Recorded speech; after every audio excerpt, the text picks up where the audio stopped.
I always wanted to be an astronomer since I was really very young.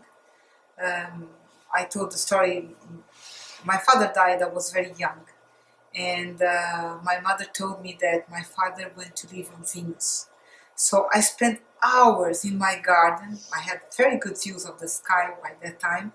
I spent hours in my garden looking to the sky, and especially when we had the moon and Venus up there. And I was wondering if in Venus there was a girl like me looking at planet Earth and wondering if on Earth there was a girl like me. So I started looking at the sky at this age, and then when I was a bit older, I had my first physics class, and I said, "That's it. I want to be a physicist." And later, a bit later on my journey, I learned about black holes, and that was it. Doomed. So I started researching on black holes. I did a master's degree, and I started doing a PhD on that, and then I started working on public outreach and education, and I discovered that most of the people have no idea about astronomy.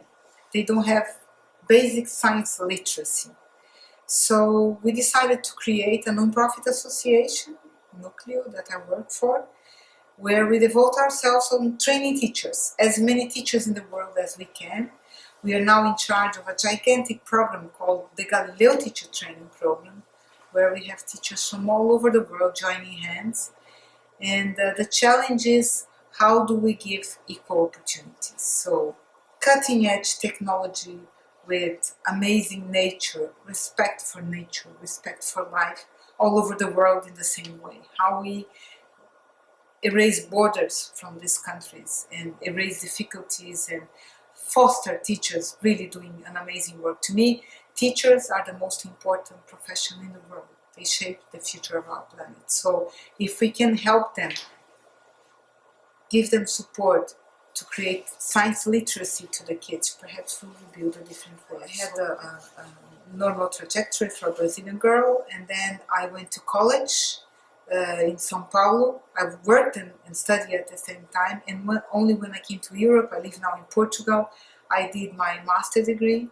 I started to do a PhD on black hole observation, and I had to stop because of Nucleo and the Galileo Teacher Training Program. I had to decide where I was going to devote myself, but now I pick it up again and I'm doing a PhD on science education, because to me, I want to understand why is it so hard to have a good recipe to educate people.